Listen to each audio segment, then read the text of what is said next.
Hello everyone, welcome back to Xylem learning. It's me Anurag. ഞാൻ നിങ്ങളുടെ സ്വന്തം അനു മിസ്സാണ്. ഓക്കെ, മക്കളെ എല്ലാവരും എക്സാമിന് വേണ്ടിയിട്ട് തകർത്ത് പഠിച്ചുകൊണ്ടിരിക്കുകയായിരിക്കും. അപ്പോൾ നിങ്ങൾക്ക് വേണ്ടിയിട്ട് ഞങ്ങളും സെറ്റ് ആക്കിയിട്ട് ഓരോ ക്വസ്റ്റ്യൻസ് ആയിട്ട് ഇത് ഇങ്ങനെ തന്നുകൊണ്ടിരിക്കാൻ വേണ്ടി റെഡി ആയിട്ടിരിക്കുകയാണ്. ഓക്കെ, എൻ്റെ മക്കൾ എല്ലാവരും ഇപ്പോൾ നമ്മളെ സിലബസ് മാറിയതിൻ്റെ ടെൻഷനിലാണെങ്കിലും അതിൽ എന്തൊക്കെ രീതിയിൽ ഓരോ ചാപ്റ്ററിൽ നിന്ന് ഏതൊക്കെ ക്വസ്റ്റ്യൻസ് വരും എന്നുള്ള ടെൻഷൻ ഉണ്ടാകും. പക്ഷെ ഒന്നുകൊണ്ടും നിങ്ങൾ ആരും ഭയപ്പെടണ്ട. കാര്യം എന്താണെന്ന് വെച്ചാൽ നിങ്ങൾ എക്സാമിന് ചോദിക്കുന്ന അതേ മോഡൽ ക്വസ്റ്റ്യൻസ് ആണ് ഇവിടുത്തെ ഓരോ ലൈവുകളിലും, അതേപോലെ തന്നെ ഇവിടുത്തെ ഓരോ കുഞ്ഞി കുഞ്ഞി വീഡിയോസിലൊക്കെ നിങ്ങൾക്ക് എന്തായിരുന്നത് കിട്ടിക്കൊണ്ടേയിരിക്കുന്നത്. സോ എൻ്റെ മക്കൾ ആരും ഒരു ലൈവോ അല്ലെങ്കിൽ ഒരു കണ്ടന്റ് പോലും മിസ് ചെയ്യാതെ കാണണം. ഓക്കെ, അപ്പോൾ ഇമ്പോർട്ടൻ്റ് ആയിട്ടുള്ള ഒരു ചോദ്യം എൻ്റെ മക്കൾക്ക് ഇപ്പോൾ ബോർഡിൽ കാണാം. അപ്പോൾ വേഗം ഒന്ന് വായിച്ചു നോക്കാം. വളരെ സിമ്പിൾ ആയിട്ടുള്ള ക്വസ്റ്റ്യൻ ആണ് കേട്ടോ. ചോദ്യം: ചുവടെ കൊടുത്തിട്ടുള്ള സംഖ്യകളിൽ ഘടകങ്ങൾ എഴുതിയിരിക്കുന്ന വരികളിൽ ഏതാനും അക്കങ്ങൾ വിട്ടുപോയിരിക്കുന്നു. വിട്ടുപോയ ഭാഗങ്ങൾ പൂരിപ്പിക്കുക. അപ്പൊ നമുക്ക് തന്നിരിക്കുന്നതിൻ്റെ അകത്ത് കുറച്ച് എന്താക്കിയിട്ടുണ്ട്, നമ്പേഴ്സുകൾ മിസ്സിംഗ് ആണ് അല്ലെ, ഘടകങ്ങൾ ഫാക്ടേഴ്സുകൾ മിസ്സിംഗ് ആണ്. അത് സിമ്പിൾ ആയിട്ട് നമുക്ക് ഫില്ല് ചെയ്യാൻ പറ്റും. നോക്കിക്കേ, ഇവിടെയുള്ള ഫാക്ടേഴ്സുകൾ ഏതൊക്കെ ഫാക്ടേഴ്സുകളാണ് ഇവിടെ മിസ്സായി പോയത്. ആദ്യം എ ക്വസ്റ്റ്യൻ ആയിട്ട് പറയുന്നുണ്ട് 420, 420. അപ്പൊ 420 നമുക്ക് എങ്ങനെ എഴുതാം? 7 × 60 എന്ന് എഴുതാം ഇല്ലേ? 7 × 60. അപ്പൊ 7 × 60 ഞാൻ എന്ത് ചെയ്തു നോക്കണേ, ഈ 60 ഒന്നുകൂടെ സ്പ്ലിറ്റ് ആക്കി, ഒന്നുകൂടെ ചെറുതാക്കി നമ്മൾ എന്ത് ചെയ്തു, വിഭജിച്ച് എഴുതി അല്ലെ. 60 എനിക്ക് എങ്ങനെ എഴുതാം? 6 × 10 എന്ന് എഴുതാം. 6 × 10 എഴുതിക്കൂടെ?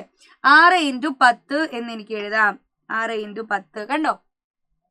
ഇനിയും എനിക്ക് ഓരോ നമ്പേഴ്സിനെ മാറ്റി എഴുതാം. എഴുതിക്കൂടെടാ? എങ്ങനെ ഞാൻ നമ്പേഴ്സിനെ മാറ്റാൻ പോകുന്നത്? 6 ഞാൻ എങ്ങനെ മാറ്റി എഴുതാൻ പോവാണ്? 6 എനിക്ക് 2 × 3 എന്ന് എഴുതാം. എഴുതിക്കൂടെ? 2 × 3. അതുപോലെ എനിക്ക് എന്ത് ചെയ്യാം? 10 എന്ന് പറയുന്ന ഈ ഒരു നമ്പറിനെ എനിക്ക് ഏത് രീതിയിൽ എഴുതാം? 2 × 5 എന്നും എഴുതാം. അപ്പൊ ഞാനിങ്ങനെ സ്പ്ലിറ്റ് ആക്കി 420 420 എങ്ങനെ എഴുതി? 7 × 2 × 3 × 2 × 5. കണ്ടോ? അവസാനമായിട്ട് നമുക്ക് കിട്ടിയ ആളെയാണ് നിങ്ങൾ എന്ത് ചെയ്യേണ്ടത്, ശ്രദ്ധിക്കേണ്ടത് കേട്ടോ. അവസാനമായിട്ട് നമുക്ക് ആരെ കിട്ടി? 7 × ഓക്കെ. അപ്പൊ നമുക്ക് അവസാനമായിട്ട് കിട്ടിയ ആൾക്കാരെ നോക്കാം. 7 × 2 × 3 × 2 × 5. ഇതാണ് 420 എന്ന് പറയുന്ന നമ്പർ കിട്ടാൻ വേണ്ടിയിട്ട് നമ്മൾ മൾട്ടിപ്ലൈ ചെയ്യേണ്ട നമ്പേഴ്സുകൾ.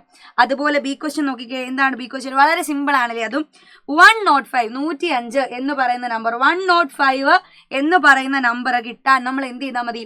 5 × 21 ചെയ്താൽ മതി. ഇവിടെ നോക്കടാ, ഈ 21 എനിക്ക് എന്ത് ചെയ്യാം? സ്പ്ലിറ്റ് ചെയ്ത് എഴുതാം അല്ലെ. 21 ഞാൻ എങ്ങനെ എഴുതാം എടാ?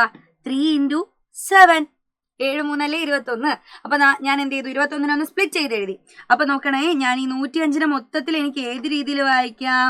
5 × 3 × 7 എന്നുള്ള രീതിയിലും വായിക്കാം. അപ്പൊ ഞാൻ എന്ത് ചെയ്തു? എ ക്വസ്റ്റിനും ബി ക്വസ്റ്റിനും കൃത്യമായിട്ട് അറ്റൻഡ് ചെയ്തിട്ടുണ്ട്. നമ്മൾ എന്ത് ചെയ്തു? ഫാക്ടേഴ്സിനെ എഴുതി കൊടുത്തു. ഏറ്റവും ലാസ്റ്റ് ക്വസ്റ്റ്യൻ ഇതുമായിട്ട് ബന്ധപ്പെട്ടിട്ടുള്ള ഒരു ചോദ്യം എന്താണ്? അത് വാട്ട് ഈസ് 420 divided by 105. അപ്പൊ നിങ്ങൾക്ക് ഓൾറെഡി എന്ത് കിട്ടിയിട്ടുണ്ട്? ഇവിടെ 420യും 105ന്റെയും ഫാക്ടേഴ്സുകൾ കിട്ടിയിട്ടുണ്ട്. നമ്മൾ ഡിവിഷന്റെ കേസിൽ ഒരു പ്രധാനപ്പെട്ട ഒരു കാര്യം പഠിച്ചിട്ടുണ്ടായിരുന്നു. എന്താ? കോമൺ ഫാക്ടേഴ്സിനെ കണ്ടുപിടിക്കുക എന്നുള്ളത് അല്ലെ. അപ്പൊ നമ്മൾ എന്ത് ചെയ്യാണ്? ഇവിടെ 420 420 അതേപോലെ 105 ഈ രണ്ട് നമ്പറുകളാണ് നമുക്ക് എന്ത് ചെയ്യേണ്ടത്? ഡിവൈഡ് ചെയ്യേണ്ടത്, ഹരിക്കേണ്ടത്. ഓരോന്നിന്റെയും ഘടകങ്ങൾ എഴുതി നോക്കിക്കേ. 420യുടെ ഘടകങ്ങൾ ആരൊക്കെയായിരുന്നു? 7 × 2 × 3 × 2 × 5 അല്ലെ. ഞാൻ എഴുതുകയാണ് 7 × 2 × 3 × 2 × 5. ഇങ്ങനെയല്ലേ നമ്മൾ എഴുതിയത്? യെസ്. അടുത്തത് 105ൻ്റെത് എങ്ങനെ എഴുതാം? 5 × 3 × 7. ഇല്ലേടാ, 105 ഞാൻ എങ്ങനെ എഴുതി? 5 × 3 × 7. കണ്ടോ? ഇനി ഇതില് കോമൺ ആയിട്ട് അല്ലെങ്കിൽ ഒരുപോലെ കാണുന്ന നമ്പേഴ്സുകൾ ഉണ്ടോ നോക്കാം. ഉണ്ടാവുമല്ലോ അല്ലേ. കോമൺ ആയിട്ടുള്ള നമ്പേഴ്സുകൾ ആരൊക്കെയാ? 7 7. അവിടെയും ഇവിടെ ഒരുപോലെ ഉണ്ട്. അതാണ് കോമൺ ഫാക്ടേഴ്സ്. ഇനിയോ വേറെ ആരാ ഉള്ളത്? 3 3 രണ്ട് ഭാഗത്തും ഉണ്ട്. 5 5. അപ്പൊ കോമൺ ആയിട്ടുള്ള ആൾക്കാരൊക്കെ അങ്ങ് ഒഴിവാക്കിയിട്ട് ബാക്കി ഏതെങ്കിലും നമ്പേഴ്സ് ഉണ്ടോ എന്ന് നിങ്ങൾ ശ്രദ്ധിച്ചു നോക്കാം. ഉണ്ടല്ലേ? ബാക്കി ഇത് ഇവിടെ 2 2 എന്ന് പറഞ്ഞ രണ്ട് നമ്പേഴ്സുകൾ ബാക്കിയുണ്ട്. 2 × 2 അവിടെ ബാക്കിയുണ്ട്. അപ്പൊ 2 × 2 എത്രയാണ്? 2 × 2 = 4 അല്ലെ. 4. അപ്പൊ നമുക്ക് എന്ത് കിട്ടി? യെസ്, 420നെ 105 കൊണ്ട് ഡിവൈഡ് ചെയ്താൽ 420നെ 105 കൊണ്ട് ഡിവൈഡ് ചെയ്താൽ നമുക്ക് ഉത്തരം എന്തായിട്ട് കിട്ടും? 4 4 എന്ന ആൻസർ കിട്ടിയിട്ടുണ്ടാവും. സിമ്പിൾ ആയിട്ടുള്ള കാര്യമാണ്. എന്ത് ചെയ്താൽ മതി? രണ്ട് നമ്പേഴ്സിനെ ഡിവൈഡ് ചെയ്യണമെങ്കിൽ അതിന്റെ ഫാക്ടേഴ്സുകൾ എഴുതുക. ഇപ്പൊ നമ്മൾ എന്ത് ചെയ്തു, ഫാക്ടേഴ്സുകൾ എഴുതി. ഈ ഫാക്ടേഴ്സിൽ കോമൺ ഫാക്ടേഴ്സ് ആയിട്ടുള്ളത്, പൊതുഘടകങ്ങളായിട്ട് കാണുന്നവരെ എന്ത് ചെയ്യാം, ഒഴിവാക്കി കളയാം. ബാക്കിയുള്ള നമ്പേഴ്സ് ആരാണോ അവരായിരിക്കും അതിന്റെ ആൻസർ എന്ന് പറയുന്നത്. സോ ഇത് നമ്മൾ ക്ലാസ് വൈസ് നമ്മൾ ചെയ്ത കാര്യമാണ്. എന്നാലും ഇത് നമുക്ക് റിപ്പീറ്റ് ചെയ്ത് എക്സാം ക്വസ്റ്റ്യൻ ആയിട്ട് ചോദിക്കുന്ന തരം ക്വസ്റ്റ്യൻ ആയതുകൊണ്ടാണ് നിങ്ങൾക്ക് ഒന്നുകൂടെ എന്താക്കിയത് ഞാൻ പറഞ്ഞു തന്നത്. പിന്നെ മക്കൾ ഇതേപോലെ വെറൈറ്റി ആയിട്ടുള്ള ഏതെങ്കിലും ക്വസ്റ്റ്യൻ കാണുന്നുണ്ടെങ്കിൽ എന്തായാലും കമന്റ് ബോക്സിൽ വന്നിട്ട് പറയാം. സോ ഈ ഒരു ക്വസ്റ്റ്യനും നോട്ട് ചെയ്ത് വെച്ചോളാം. അപ്പം എൻ്റെ മക്കൾക്ക് എക്സാമിന് വേണ്ടിയിട്ടുള്ള എല്ലാ ക്വസ്റ്റ്യൻസ് ആയിട്ട് മിസ് ഇനി വരുന്നതായിരിക്കും. അതുവരെ ബൈ ബൈ, സീ യു.